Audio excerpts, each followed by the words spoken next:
Olá, bom dia, família Bandeirantes. Bom dia para você que nos acompanha na intimidade do rádio e também na internet. É tempo de governos, é tempo de ativismo dos governos. A pandemia fez com que, mais do que antes, a sociedade passasse a ser gerida por decretos, decisões e medidas que impactam diretamente em nossas vidas. Estamos vendo muitos improvisos e muitas ações bem planejadas. Em 2020, para além disso tudo, também é ano de eleição municipal, quando novamente a pauta das cidades e das atitudes dos governos serão julgadas. Veremos muitos planos de verdade e muitos planos de mentira, falaciosos. Nosso programa de hoje quer emprestar um outro olhar para as políticas públicas, para as políticas de governo, ou para a política a partir do ponto de vista da gestão pública, que, se é relevante durante a pandemia, será ainda mais relevante no pós-pandemia para recuperar tudo isso que está ficando no caminho. O que está certo, o que está errado nos programas de assistência, como os governos podem e precisam se reinventar, o que o setor privado pode fazer para cooperar, e até qual é o melhor projeto de governo para as cidades, algo que o eleitor precisa estar muito atento. Eu sou o jornalista Kleber Benvenu e hoje eu recebo um dos maiores especialistas do Brasil em gestão pública, Gustavo Grisa, gaúcho, economista, mestre em negócios internacionais e membro da rede de sustentabilidade da Universidade de Cambridge e do Instituto Millennium. É estrategista de inovação pública e coordenador de programas de governo, tendo assessorado, por exemplo, na recente pré-campanha, o candidato Álvaro Dias à presidência da República, além de outros candidatos a governador. Como consultor, o Gustavo já liderou mais de 30 projetos de inovação pública em todo o Brasil. Hoje reside em São Paulo, onde é consultor da Agência Paulista de Investimentos e Competitividade. Currículo não lhe falta, entende muito do assunto. Gustavo Grisa, bom dia. Alegria em te ter conosco aqui na Bandeirantes. Bom dia, Kleber. É uma satisfação estar conversando contigo e conversando com os ouvintes da Bandeirantes, que sempre foi uma casa que me acolheu muito bem, né, em todos os seus programas. Ainda mais, especialmente agora, contando com a tua participação no quadro de programas da emissora. Gustavo, então vamos começar pelo começo, pela atualidade, né? Eu procuro que o nosso programa aqui, por isso o nome Outro Olhar, vá para além do cotidiano das pautas jornalísticas, que são relevantes, mas que já tem abordagem. Procura enxergar um pouquinho o pano de fundo disso tudo que está acontecendo ao nosso redor. E eu queria uma análise tua sobre os governos e a pandemia, né? Um pouco este vai e vem, né, o que era inevitável, em virtude da própria realidade da pandemia, e também o que é falta de planejamento, também aquela velha discussão sobre a maior ou menor intervenção do Estado na vida da sociedade. Queria ouvir a tua avaliação aí sobre os governos e a questão da pandemia. Claro. Bom, Kleber, acredito que a pandemia ela está testando, né, os governos como dificilmente foram testados anteriormente nas últimas décadas. Talvez a gente tenha passado por testes parecidos quando houve guerras de grande extensão, ou então outras situações, mas o mundo era muito diferente. A gente está falando do mundo agora com comunicação total, respostas em tempo real e total transparência. Então, isso é uma novidade. E a principal novidade e uma razão da dificuldade que os governos encontram é exatamente como o gestor público, que é mais ligado à política tradicional ou à burocracia tradicional, eles encontram uma profunda dificuldade de navegar nessa nova realidade. E isso se reflete na dificuldade maior ou facilidade maior de alguns governos, né, em algumas situações, se conseguir lidar melhor com as coisas ou de uma maneira não tão efetiva. A somar a isso, Kleber, tem, obviamente, questões políticas, né, do momento que nós estamos em alguns países, né, de uma divisão, de uma polarização, e se existe alguma dúvida em termos de política geral de que uma polarização ela é benéfica ou não para o país, não há dúvida que no momento de crise ela é muito complicada. E a gente vê o caso dos Estados Unidos e do Brasil, que são dois países onde você tem, né, lideranças polarizadas, a dificuldade de mobilização que existe. Mas, do ponto de vista mais executivo, e eu acho que esse é um principal assunto que a gente está falando, nós temos, por exemplo, uma questão de comunicação e mobilização na população. Eu estava comentando outro dia de que é muito fácil você ser comentarista de jogo jogado, e chegar e dizer, olha, esses caras aqui fizeram estratégia errada, tinha que ter feito lockdown por 45 dias, logo na saída, e depois resolvido, depois, enfim. A gente tem que notar, primeiro, que é uma situação que a situação externa ela é mutante, né? Ou seja, até hoje nós temos um cenário para os próximos meses, mas ele não é um cenário firme, e nunca foi durante esse período. Então, o que nós temos que ter é a tranquilidade, a troca de informações e a transparência. Outra coisa, está comprovado e ficou comprovado por isso em ação de governo, e isso vale para todas as ações. Não existe mais a voz do porta-voz e a capacidade do governo de fazer um fato andar com o caminho. As pessoas, como têm informação em tempo real, e graças, né, a termos a imprensa livre e rede social, e as pessoas interagindo em todo momento, no momento em que você posicionar alguma coisa que não for verdadeira, as pessoas vão contestar no mesmo minuto. Vão notar que isso não é realidade. Então, não adianta existir o que existia talvez no passado, que era a tentativa de se criar realidades, né? Ou de se desmentir certas situações. Isso tudo cai por terra. E é pouca gente, Kleber, que tem já essa capacidade de compreender isso. A maioria dos políticos tradicionais e dos burocratas tradicionais, eles têm dificuldade de entender isso. Eles ainda estão com o mindset na realidade anterior, né, em que você tinha capacidade de mobilizar determinadas coisas, hoje você não tem. Então, essa pandemia pegou essa situação. A outra coisa é que está comprovado uma questão de economia do comportamento, que nem todas as pessoas têm um comportamento racional. A teoria econômica neoclássica, né, ela ensinaria de que as pessoas todas teriam o comportamento ótimo, que era o comportamento racional. E está comprovado nessa pandemia de que a população é muito fragmentada e tem componentes de racionalidade e de irracionalidade. Então, isso é uma coisa que também tem que ser muito tomada pelas pessoas. E, finalmente, para falar de governo, nós estamos falando que a disponibilidade de recursos vai mudar muito violentamente, já está a partir de agora, vai se agravar daqui até o final do ano e entrando em 2021. Gustavo, antes de passar para a eleição, deixa eu te fazer ainda uma pergunta sobre governos e pandemia. Eu queria te ouvir um pouquinho sobre imaginando um pós-pandemia, né? Se é que isso é possível. Hoje, como tu disseste bem no começo, aquela frase de Sócrates, né? Só sei que nada sei, nunca esteve tão em voga em todas as áreas, inclusive para a ciência, né, Gustavo? A própria Exatamente. ciência, que é o confronto de hipóteses, também está com dúvidas, né? E a dúvida... Exatamente. É um exercício de humildade também, né? Isso, é um exercício de humildade. É saudável dizer que não sabe, né? Intelectualmente honesto, né? Mas aí eu queria te perguntar sobre o pós-pandemia, né? O que certamente, isso sim é consenso, vai sobrar uma crise econômica de proporções ainda não mensuráveis. Alguns até estão dizendo que nem vai ser tanto, que a economia tem capacidade de se recuperar logo, né? Mas o que dá para esperar e se os governos já deveriam estar preocupados com planos de retomada do pós-pandemia? Eu vi que você participou aí no final de semana passado na Assembleia Legislativa aqui do Estado de um fórum organizado pelo presidente Hernani Polo que tratava um pouco disso. Como é que os governos podem se preparar e a própria sociedade para esse pós-pandemia? Bom, em primeiro lugar, Kleber, assim, como é que eu enxergo esse cenário? Tá? O Brasil, na verdade, ele vem como resultado de 3 crises sobrepostas. Né?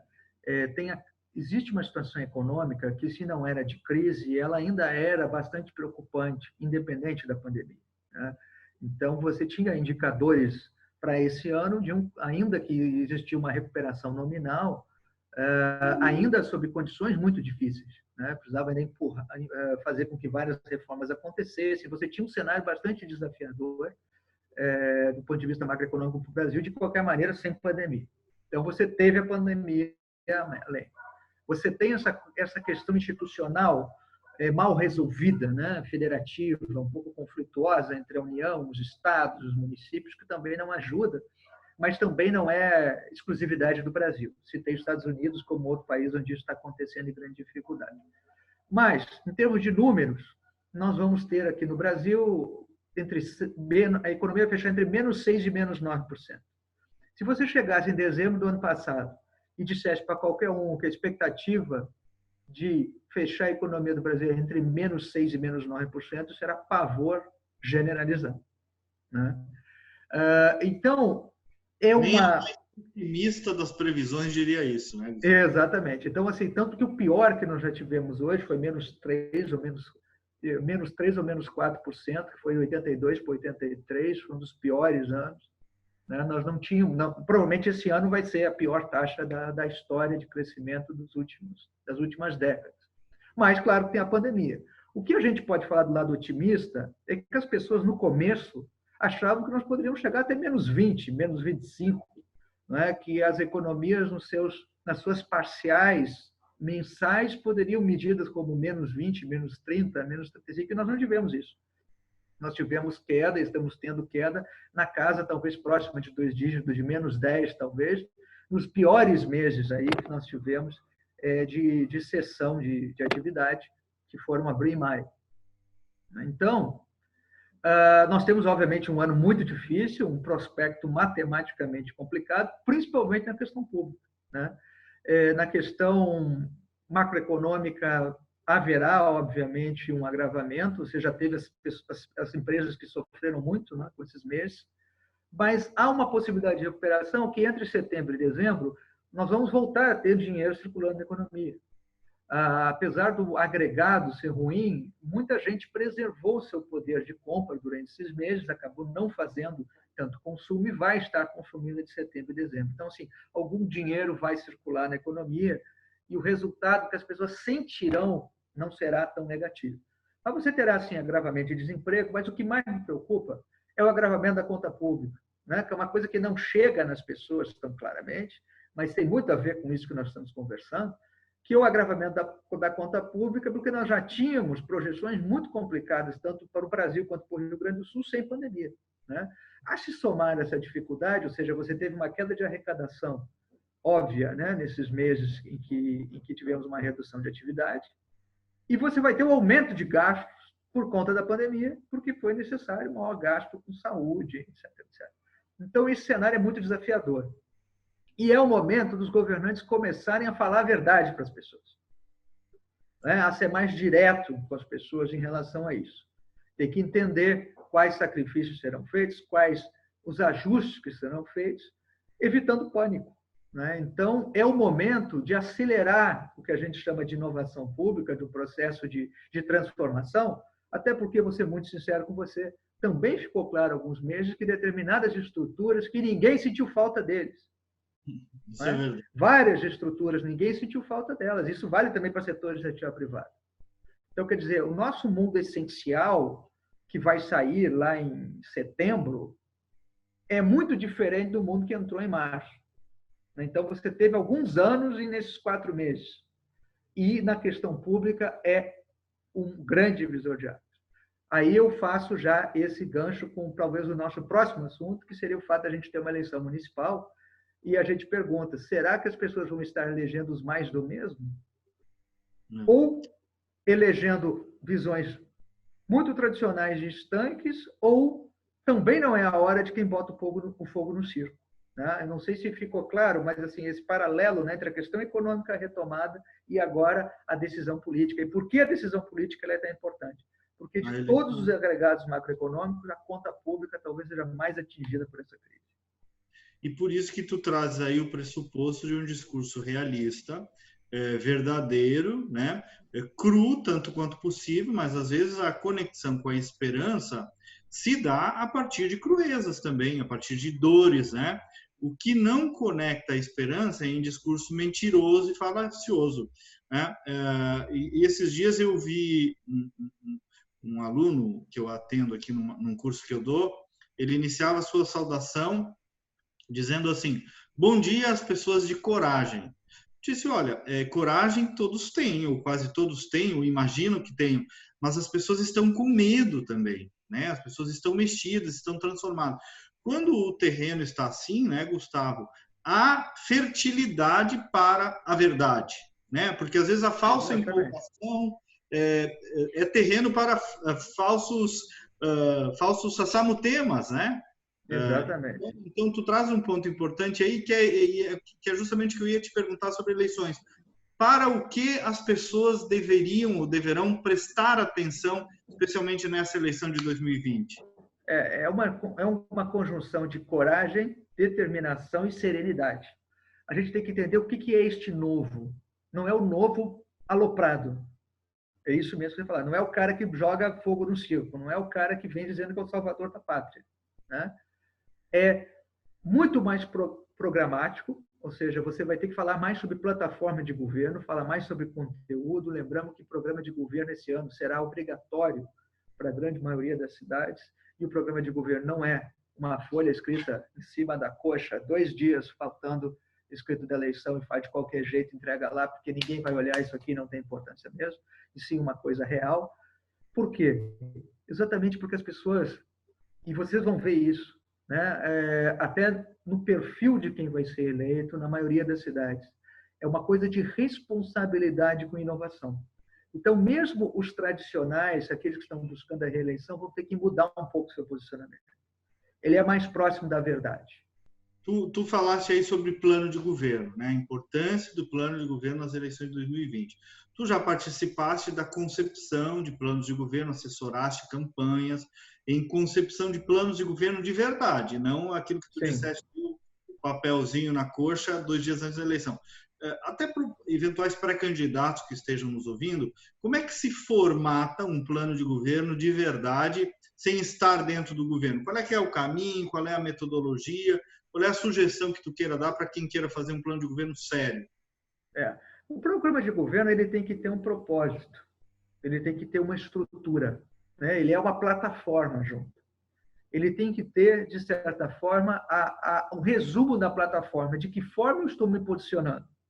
E não é um posicionamento genérico, tipo, Gustavo é o novo, né? O Kleber ou para melhorar a nossa cidade. Não são coisas óbvias e genéricas assim. É como realmente no momento se está posicionando. Então tem que ter um conceito geral inicial para o programa. Segundo, você tem que olhar para a cidade e entender aonde estão as variáveis de real intervenção na cidade e aonde ela daria saltos qualitativos. Então, se nós intervirmos nisso e fizermos isso concretamente, você terá saltos qualitativos. Evitar coisas genéricas, tipo melhorar a saúde, melhorar a educação. É especificamente um pouco mais e de que maneira se vai fazer, da onde se vão tirar as coisas. Evitar, obviamente, metas que são fora da realidade, mas as pessoas entenderem, principalmente, de que o líder entendeu o problema e sabe por onde chegar em cada um dos caminhos.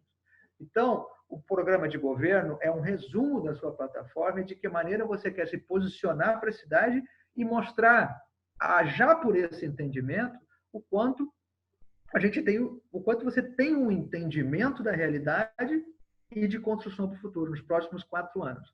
As pessoas não vão aceitar lorotas nesta eleição. E, ao mesmo tempo, quer dizer, as coisas têm que ser bem qualificadas. Ao mesmo tempo que não aceita lorota, também você não vai fazer uma coisa sem mostrar salto qualitativo. Você tem que ter um estratégico em visão. Sem interesse, porque aí não engaja, né? Exato. O Gustavo, tu falaste muito aí sobre inovação, né? Já falaste, a trajetória está marcada pela pesquisa, pela lógica da inovação. E eu percebo, às vezes, já testei isso em qualitativa, Gustavo, que inovação, às vezes, fica um conceito meio etéreo na cabeça das pessoas. No mundo prático de governos e de iniciativa privada, quando a gente fala de inovação, liga um pouco à tecnologia. Mas eu queria ouvir de um especialista. Quando a gente está falando de inovação, Grisa, exatamente do que nós estamos falando para tangibilizar um pouco esse papo para o nosso ouvinte? A inovação é mudar o sentido estratégico do seu governo. É você conseguir dar mais resposta aos desafios reais do governo e menos aos desafios da inércia da máquina e da que se percebe, se enxerga ainda como crenças antigas, tanto das lideranças políticas quanto da burocracia. Tá? Por exemplo, você conseguir enxergar e direcionar. Por exemplo, quando o pessoal diz assim, qual é o problema mais grave em governo? Perguntam para mim seguidamente, Kleber. Problema de corrupção? Não é. Você que trabalhou em governo, a gente sabe que, claro, não sei com exceções, né, que existe quando quadrilhas ou sujeitos extremamente desqualificados, mas geralmente ela é pontual, né? O principal problema é a falta de recursos? Não é. O principal problema de governo é a falta de direcionamento. É a falta de condição de fazer aquilo que é o mais estratégico e de maior impacto. E as pessoas tendem a enxergar a inovação achando exatamente que é os Jetsons, né? Que você vai ter uma cidade do futuro ou um estado do futuro. A inovação não, é fazer educação diferente. É simplificar um processo na saúde, é aproximar um pouco mais é isso que você falou, a verdade e o resultado. Então, a inovação pública ela se apresenta em vários pontos. Claro, tem a economia da inovação também, tem a simplificação de processos, né, em redução, mas principalmente trazer novidades mais próximas das pessoas e lá na ponta, nas diferentes áreas, seja saúde, seja educação, seja economia, porque com o tempo, e principalmente aí nas décadas de 70, 80, 90, os governos passaram a se distanciar das pessoas, a se distanciar das respostas que as pessoas precisam e muito se ensimesmar na máquina burocrática. Então, a gente desconstrói isso. Isso é a inovação. É o impacto diferente que a gente vê em diferentes áreas. Para mim, isso é fazer inovação real. E essa inovação ela não é feita sem resistência, sem ranger de dentes e sem diplomacia. Não é uma mágica. Eu digo que o processo de inovação pública ela é uma luta diária e também é uma luta de comunicação, né? Que as pessoas consigam perceber isso. E às vezes também é uma luta de confronto, né? Que pode ser feita, que não precisa ser feita destrambelhadamente, mas porque normalmente a inovação, né, Gustavo, desacomoda interesses, tira pessoas de zonas de conforto. Então isso necessariamente gera confrontos, adversidades que fazem parte do caminho. Política existe também para isso, né? Mas, Gustavo, nós estamos nos aproximando do final. Talvez alguns gaúchos estejam te ouvindo pela primeira vez, embora tu tenha um nome muito conhecido no mercado, tem uma postura pública muito discreta. Para finalizar, eu gostaria de te ouvir um pouco aí sobre a experiência paulista, de um gaúcho paulista agora, como foi a tua migração para São Paulo e a tua experiência aí no governo, no Invest São Paulo e no governo do governador João Dória, para finalizar aí e nos despedindo dos nossos ouvintes. O governo João Dória, ele se destaca por ser um governo extremamente técnico. Você tem secretários com perfil muito técnico, assessores com perfil muito técnico, e o próprio líder que tem uma abertura a ouvir ponderações técnicas. O Estado de São Paulo tem uma característica interessante, que o governo do Estado ele possui uma força muito grande. Você tem uma estrutura do Estado muito bem montada, se beneficia de ter uma certa continuidade. Essa continuidade é uma certa continuidade, porque a gente sabe que na política nem não significa o mesmo partido exatamente continuidade, porque estão cabeças diferentes, mas existe uma certa continuidade, e existe um grau de eficiência. Eu digo muito claramente, e isso não é uma coisa dessa gestão, é uma coisa do legado de São Paulo. São Paulo, enquanto Estado, hoje tem uma estrutura décadas à frente de Rio de Janeiro e Rio Grande do Sul, por exemplo. E a experiência de viver aí em São Paulo, Gustavo, está sendo boa? Com certeza. É uma cidade que ela oferece, se a pessoa sabe, se alocar geograficamente, uma praticidade muito grande. Mesmo que ela tenha um ritmo muito frenético, existe uma praticidade. Uma outra coisa é segurança pública. A segurança pública realmente está nos índices, isso já faz muito tempo. Ela é sensivelmente, comparando, então, principalmente, ela tem índices muito melhores do que Rio de Janeiro, Rio Grande do Sul e Minas, por exemplo. Isso a gente sente no dia a dia. né? Apesar de ser uma metrópole, você tem algumas condições. E é uma caixa de ressonância nacional. Agora, existe um outro ponto que nós, aí no Rio Grande do Sul, né, em outras... e é a mesma coisa que acontece nos Estados Unidos, com Nova York, Califórnia, né? É que existe uma sensação óbvia de que você é o centro do país, você conta e você não precisa dos outros, né? Você tem uma dificuldade. Então, quer dizer, fica clara o desafio dos estados periféricos, né?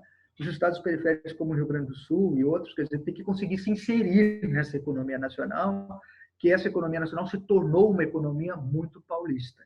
E isso é um traço. Então, aí falando da vida aqui, às vezes a gente passa dias e que quem menos se tem contato é paulista, né? Se tornou uma cidade muito, como uma Nova York, né? Uma cidade muito cosmopolita, onde você tem gente de todos os lugares diferentes, né? Um que o outro paulista. Isso fez também que São Paulo se modernizasse, né? São Paulo tirasse aquele pensamento paulista cristalizado e virasse um local global, né? Dentro da América do Sul e do Hemisfério Sul. Gustavo Grisa, te ouvindo e aprendendo contigo, fiquei pensando aqui para a gente finalizar e me despedir de ti, que a inovação, a mensagem que tu traz é a seguinte: a inovação está na verdade. E a verdade depende de inovação também para vir à tona, né? Obrigado, meu querido amigo. Kleber. Parabéns pela tua trajetória aí, pelo teu trabalho, sucesso, e que o Rio Grande do Sul continue te demandando aí, porque tu é sempre nosso. Sempre, sempre. Estou sempre à disposição. Satisfação, né, de conversar contigo e estar conversando com o pessoal aí do Sul. Eu sei da grande audiência que tem a Band e te parabenizar pelo programa e por essa nossa conversa, né, tranquila, aberta e propositiva. Então, um abraço, sucesso e fiquem tranquilos e resilientes, que isso vai passar, né? Mas a gente tem que praticar a inovação, né? Nós temos que ter a verdade, a coragem, a determinação. Obrigado, Kleber. Isso aí, a mensagem deste sábado é inovação, verdade, e vai passar. Fé, portanto, também. Gustavo Grisa, obrigado para você que nos acompanhou também. Um ótimo sábado e até o próximo programa.